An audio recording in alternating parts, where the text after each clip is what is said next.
तो हेलो बच्चों, good evening to all of you. तो हम लोग का चैप्टर चल रहा था द लिविंग वर्ड। आज लिविंग वर्ड का लास्ट टॉपिक है टेक्सोनॉमिकल एड्स, जो कि हमारी जो नई एनसीईआरटी है वहाँ से इसे एक्सक्लूड कर दिया गया है, वहाँ से इसे हटा दिया गया है। तो यहाँ से हमारे एग्जाम में क्वेश्चंस आने की संभावना बहुत ही कम है, क्योंकि आज अब जो सिलेबस है हमारे एनसीईआरटी से ही चीज़ें पूछी जाती हैं। तो हमारे एनसीईआरटी से टेक्सोनॉमिकल एड्स को हटा दिए गए हैं, बट हम लोग थोड़ा सा इसके बारे में देखते हैं। बेटा थोड़ा छोटा छोटा हमने लिखा है, तो आप लोग थोड़ा सा एडजस्ट कर लीजिएगा, ठीक। बस आप लोग देखते रहिए और सुनते रहिए। तो टेक्सोनॉमिकल एड्स का मतलब क्या होता है बेटा? एड्स का मतलब होता है हेल्प करने वाला, मतलब टेक्सोनॉमी की हेल्प करने वाले को हम लोग क्या कहते हैं? टेक्सोनॉमिकल एड्स कहते हैं, मतलब सहायता करने वाला। तो अभी जो हमने टेक्सोनॉमी पढ़ी, ठीक, तो उसकी जो हेल्प करता है उसे हम लोग क्या कहते हैं? Taxonomical aids. अब हम लोग टेक्सोनॉमिकल एड्स के बारे में पढ़ते क्यों? ठीक, तो जब हम टैक्सोनॉमी करते हैं तो उसकी जो मदद करता है उसे हम लोग क्या कहते हैं? टेक्सोनॉमिकल एड्स कहते हैं, हेल्प करने वाले को। अब हम लोग देखते हैं कि टेक्सोनॉमिकल एड्स को हम पढ़ते क्यों हैं। For study of various species of plant, animals and other organism are useful in agriculture, forestry and industry. यहाँ पे लिखा है छोटा सा industry. In knowing in our bio resources and their diversity. इसका मतलब क्या है कि टेक्सोनॉमिकल एड्स के बारे में बता रहे हैं बेटा। For study of various species plant and animals and other organism. इसके द्वारा हम क्या करते हैं बेटा? Plant, animals and other organism के बारे में स्टडी करते हैं, पढ़ते हैं। आर यूजफुल इन, जो हेल्प करते हैं एग्रीकल्चर में, फॉरेस्ट्री में, and knowing in our bio resources and their diversity. So that क्या करें? हम अपने बायोडाइवर्सिटी और बायो रिसोर्सेज को जान सकें। अभी हमने जब हम लोग का लेक्चर शुरू हुआ था बेटा, शुरू में तो हमने बताया था हमारी बायोडाइवर्सिटी कितनी है, 1.7 से 1.8 मिलियन। नेक्स्ट क्या है? The collection of actual specimens of plant and animal species is essential and is the prime source of taxonomic study. इसमें अगर पूछा जाएगा तो सीधा सीधा ये क्वेश्चन पूछेगा कि प्राइम सोर्स ऑफ टेक्सोनॉमी किसे कहते हैं? तो हम लोग किसे कहेंगे? Actual specimen of plant and animal species. Actual specimen of plant and animal species को क्या कहेंगे बेटा? Prime source of taxonomy. जैसे मान लीजिए एग्जाम्पल के तौर पे इसे हम कैसे समझेंगे? जैसे आप कोई प्लांट ले लीजिए, अगर आप किसी बोटेनिकल गार्डन में गए हैं, ठीक, या किसी जूलॉजिकल पार्क में गए हैं, तो वहाँ पे क्या बोटेनिकल गार्डन में हमें क्या दिखता है बेटा? प्लांट वगैरह दिखते हैं, जो प्लांट रहते हैं। और जो जूलॉजिकल पार्क होता है वहाँ पे हम लोग क्या देखते हैं? एनिमल को देखते हैं। तो ये क्या हो गया बेटा? Prime source. Plant and animals को क्या कहेंगे? Prime source of taxonomic study के लिए। तो हम यहाँ पे 7 टेक्सोनॉमिक एड्स के बारे में देखेंगे। सबसे पहले हम देखते हैं हर्बेरियम के बारे में। हर्बेरियम क्या होता है? हर्बेरियम को कहा जाता है store house of collected plant specimens that are dried, pressed and preserve on sheets. तो यहाँ पे प्लांट वर्ड है, यहाँ किसको इकट्ठा किया जाता है? हर्बेरियम में प्लांट स्पेसिमेन को प्रेस एंड प्रिजर्व किया जाता है, मतलब इकट्ठे करके इसे रखा जाता है। The herbarium sheets also carry a label providing information about date and place of collection. जो हर्बेरियम होता है उसमें क्या होता है बेटा, शीट्स जो रखी जाती है उसमें क्या होता है, लेबल होता है कि इसका इंफॉर्मेशन ऑफ अबाउट डेट, जैसे कोई प्लांट है तो वो किस डेट पे और कहाँ पे खोजा गया उसके बारे में इंफॉर्मेशन रहती है। English local and botanical name उसका लिखा होता है उसमें, इंग्लिश लोकल और बोटेनिकल नेम। फैमिली उसकी कौन सी है, फैमिली के बारे में लिखा रहता है। एंड कलेक्टर नेम इत्यादि, मतलब जो उसकी डिस्कवरी किया रहता है, जो कलेक्ट किया रहता है उसका नाम लिखा रहता है। Herbarium also serve as a quick referral system. As it is हमारे एग्जाम में पूछा गया है कि क्विक रिफरल सिस्टम किसे कहते हैं, तो किसे कहते हैं, हर्बेरियम को। हर्बेरियम को हम लोग क्या कहते हैं बेटा, क्विक रिफरल सिस्टम कहते हैं। क्या कहते हैं, क्विक रिफरल सिस्टम। नेक्स्ट हमारा है बोटेनिकल गार्डन।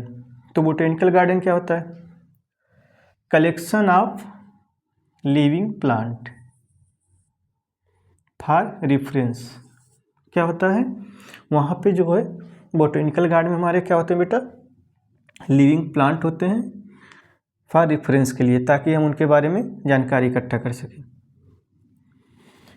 अब यहाँ पे 3 बोटेनिकल गार्डन के नाम दिया गया है। यहाँ पे क्यू इंग्लैंड में है जिसका नाम है रॉयल बोटेनिकल गार्डन। क्यू एक जगह है बेटा इंग्लैंड में जहाँ पे क्या है, रॉयल बोटेनिकल गार्डन। सेकेंड है Indian botanical garden, Indian IBG, इसको क्या कहेंगे, IBG, इंडियन बोटेनिकल गार्डन। ये कहाँ है बेटा, हावड़ा, जो कि कहाँ है, इंडिया में, Howrah Calcutta. National botanical research institute NBRI कहाँ है, लखनऊ। NBRI कहाँ पे है, लखनऊ, इंडिया। तो हमारा बोटेनिकल गार्डन हो गया बेटा। इसमें और भी चीज़ें दी हैं, लेकिन जो जो इम्पोर्टेंट है उसको हमने यहाँ पे लिखा है, देन उसके बारे में हम लोग बात कर रहे हैं, क्योंकि हमारे NCERT से चीज़ें हटा दी गई हैं। नेक्स्ट है थर्ड म्यूजियम। अब म्यूजियम क्या है, museum are generally set up for educational institute such as school and colleges. जब हम स्कूल कॉलेज में जाते हैं बेटा तो वहाँ पे देखते हैं क्या होता है, म्यूजियम बनाया होता है जहाँ पे क्या होते हैं, इंस्टीट्यूट रखे होते हैं जो प्लांट एंड एनिमल्स के होते हैं, ठीक, प्रिजर्व प्लांट एंड एनिमल। जब हम लोग अपने स्कूल में जाते हैं तो वहाँ पे हमें टीचर वगैरह दिखाते हैं कि एक छोटा सा से बॉक्स रहेगा जिसमें फार्मेलिन भरा होता है, उसमें क्या होता है, छोटे छोटे कीड़े मकोड़े या किसी कीड़ों मकोड़ों को फार्मेलिन में डुबा के रखा रहता है, जो हमें दिखाया जाता है बेटा, ठीक। तो वही है museum are generally set up for educational institute such as school and colleges, school और कॉलेजेज में होते हैं। Preserve plant and animal specimen for STD reference, STD reference के लिए वहाँ पे प्रिजर्व करके रखा होता है। Insects are preserve in insect boxes after collecting, killing and pinning. अभी हमने बताया इंसेक्ट को कैसे इंसेक्ट बॉक्स में रखा जाता है। नेक्स्ट है कीज। हमारे एग्जाम के उसके पहले है जूलॉजिकल पार्क। जूलॉजिकल पार्क के बारे में तो बेटा आप लोग जानते ही होंगे, देखे होंगे। वहाँ पे क्या होता है, वाइल्ड एनिमल को रखा जाता है प्रोटेक्टेड इन्वायरमेंट में under human care, so that we can learn about their food habitat and behaviour, ताकि हम उनके फूड हैबिटेट और बिहेवियर के बारे में लर्न कर सके, जानकारी इकट्ठा कर सके। इसलिए हमें इसे कहाँ पे रखा जाता है बेटा, प्रोटेक्टेड इन्वायरमेंट में रखा जाता है अंडर ह्यूमन केयर में। वाइल्ड एनिमल्स जो होते हैं। इसे हम लोग बेटा क्या कहते हैं, जू भी कहते हैं, क्योंकि जो चिल्ड्रंस वगैरह होते हैं वो कहाँ होते हैं, जाते हैं पार्क में एनिमल्स को देखने के लिए। प्रोवाइड्स देयर नेचुरल हैबिटेट्स, इनको क्या क्या होता है बेटा, इन्हें नेचुरल हैबिटेट प्रोवाइड किया जाता है। जो जूलॉजिकल पार्क में वाइल्ड एनिमल होते हैं उनके लिए हम लोग नेचुरल हैबिटेट प्रोवाइड करते हैं। नेक्स्ट है की ये हमारे एग्ज़ाम के लिए बहुत बेहद इम्पोर्टेंट था, बट अब हमारे एग्ज़ाम से क्या, हमारे एनसीईआरटी से इस टॉपिक को हटा दिया गया है, फिर भी हम लोग देख लेते हैं। Used for plant and animals, किसके लिए यूज होता है बेटा, इम्पोर्टेंट, किसके लिए, प्लांट एंड एनिमल्स के लिए। Based on similarity and dissimilarity, similarity और डिसिमिलरिटी पे बेस होता है। Keys are based on contrasting character generally in pair called couplet, क्या कहते हैं, क्यूपलेट कहते हैं। कंट्रास्टिंग कैरेक्टर का मतलब क्या होता है बेटा, अपोजिट कैरेक्टर, जैसे ब्लैक एंड वाइट, ठीक, उसे हम लोग क्या कहते हैं, क्यूपलेट कहते हैं। Each statement in the key is called lead, प्रत्येक स्टेटमेंट को हम लोग क्या कहते हैं, लीड कहते हैं। Separate taxonomic keys are generally required for taxonomic category such as family, genus, species for identification purpose, मतलब अलग अलग टैक्सोनॉमिक कैटेगरी के लिए हम लोग अलग अलग कीज यूज करते हैं। Separate taxonomic keys are required for each taxonomic category such as, जैसे फैमिली हो गया, जीनस हो गया, स्पीसीज हो गया, इन सब के लिए हम अलग अलग टैक्सोनॉमी अलग अलग कीवर्ड यूज करते हैं। जैसे डॉग हो गया, उसके लिए हम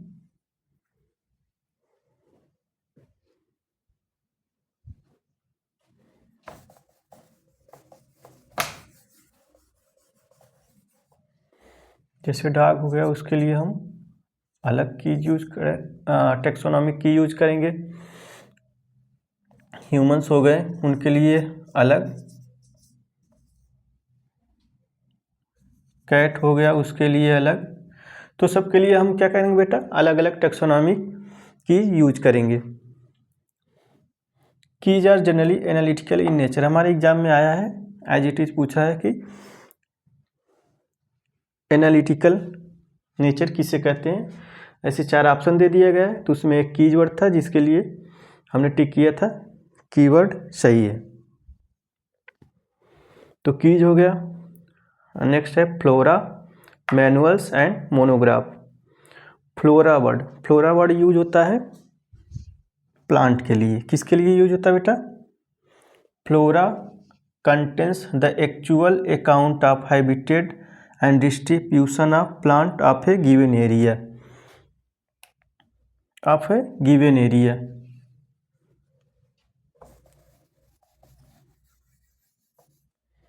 जैसे ये कोई एरिया हो गया, तो यहाँ पे जितने प्लांट होंगे, ठीक, एक दिए हुए एरिया में जितने प्लांट होंगे उसके बारे में जानकारी देता है flora contains the actual account of habitat and distribution of plant of A given area. ये कोई एरिया हो गया, वहाँ पे जितने प्लांट पाए जाएंगे, ठीक, उसे हम किसके अंडर पढ़ेंगे, flora. These provide the index to the plant species found in a particular area, एक पर्टिकुलर एरिया में प्लांट के कितनी स्पीसीज पाए जाएंगे, उसके द्वारा हम इसके द्वारा क्या बेटा पता करेंगे, फ्लोरा के द्वारा ये पता करेंगे, पढ़ेंगे। Manuals are useful in providing the information for the identification of name of species in a area. अब एक एरिया में कितने स्पीसीज पाए जाएंगे, एक एरिया में कितने स्पीसीज पाए जाएंगे। अब यहाँ प्लांट भी हो सकते हैं, एनिमल्स हो सकते हैं, अदर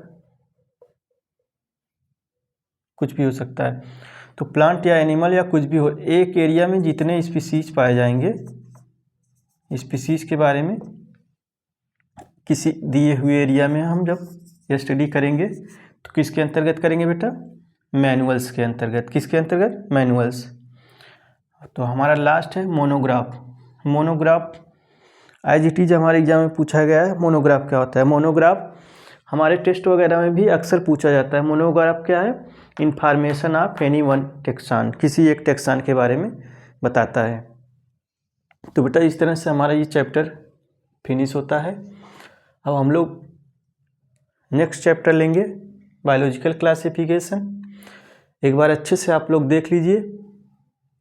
तो चैप्टर ख़त्म करने से पहले एक हमारे एनसीईआरटी के बुक में दिया गया है, टेबल दिया गया है, उसको देख लेते हैं। टैक्सोनॉमिक कैटेगरी से रिलेटेड है। इसको आप लोग आराम से देखिएगा, 1 मिनट थोड़ा सा इसको देख लीजिए। तो यहाँ पे दिया है मैन, ठीक, जिसका बायोलॉजिकल नेम क्या है? होमो सेपियंस। जीनस क्या है? होमो। फैमिली क्या है? होमिनिडी, ठीक। ऑर्डर क्या है? Primata. Class Mammalia. Phylum chordata. Division किसके लिए यूज होता है? प्लांट के लिए। हाउस फ्लाई मस्का डोमेस्टिका, इसका बायोलॉजिकल नेम है। मस्का जीनस है। फैमिली क्या है? मस्कडी। ऑर्डर डिप्टेरा है। Class insecta. फाइलम क्या है? आर्थ्रोपोडा। नेक्स्ट क्या है? मैंगो। मैंगो का बायोलॉजिकल नेम क्या है बेटा? Mangifera indica. Mangifera indica. Genus क्या है? मैंगीफेरा। फैमिली क्या है? एनाकार्डिएसी। ऑर्डर क्या है? सेपिंडेल्स। क्लास डाइकाटिलिडनी। यहाँ पे फाइलम नहीं, यहाँ पे क्या होगा? डिवीजन, क्योंकि ये प्लांट के लिए है। तो डिवीजन क्या है? एंजियोस्पर्मी। लास्ट है वीट। बायोलॉजिकल नेम क्या है? Triticum aestivum. Genus triticum. Family poaceae. Order poales. Class monocotyledonae. Division angiospermae. तो इस तरह से आपके एनसीईआरटी में दिया होगा, आप लोग देख लीजिएगा एक बार। इसको एक बार आप लोग अच्छे से देख लीजिए 2 मिनट तक। हमने जो आपको समझाया देखते रहिए, समझते रहिए इसको कि किस तरह से हमने क्या क्या दिया है। बाकी हमारे लिए ज़्यादा भी इम्पोर्टेंट है नहीं है, बट हम लोग एक बार इसको देख लेंगे। जितना हमने बताया इतने में आपका लगभग कवर हो जाएगा। एनसीईआरटी में और भी चीज़ें दी गई थी, हमने इसको शॉर्ट आउट करके इतना बताया है। तो बेटा इस तरह से हमारा ये टॉपिक ख़त्म होता है और टॉपिक के साथ साथ हमारा चैप्टर भी एंड होता है। अब हम लोग नेक्स्ट चैप्टर लेंगे बायोलॉजिकल क्लासिफिकेशन, जो कि हमारा दूसरा चैप्टर है एनसीईआरटी क्लास 11th का। तो बेटा चैनल को ज़्यादा से ज़्यादा आप लोग शेयर करें, लाइक एंड सब्सक्राइब करें। आज यहाँ तक रखते हैं, आप लोग देखते रहिए। इसमें हम कुछ क्वेश्चंस करा देंगे बाद में, जो इम्पोर्टेंट हो गए हमारे नीट के एग्ज़ाम के लिए। कुछ अच्छे क्वेश्चंस जो इम्पोर्टेंट होंगे और जो आए हुए क्वेश्चन हैं उनको भी करा देंगे। पहले आप लोग देख लीजिए सब। यहाँ से 2-3 बार क्वेश्चंस आए हैं। एक बार क्वेश्चन पूछा गया इससे टैक्सॉन से मोनोग्राफ के बारे में, और एक बार पूछा गया है बट यहाँ से आपका herbaria also serve as a quick referral system, ये पूछा गया है। और टैक्सोनॉमिक की से, ये keys are generally analytical in nature, ये पूछा गया है हमारे एग्जाम में। तो आप लोग हम मार्क कर देते हैं, इन सबको एक बार देख लीजिएगा।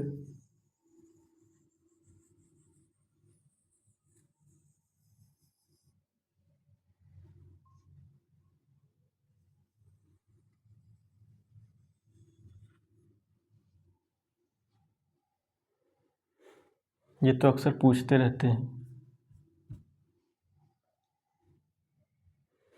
तो आज यहीं तक रखते हैं बेटा। आप सबको शुभ रात्रि। नेक्स्ट हम लोग का टॉपिक होगा एक नए चैप्टर से, बायोलॉजिकल क्लासिफिकेशन से। Thank you to all of you. तो बेटा चैनल को ज़्यादा से ज़्यादा शेयर करिए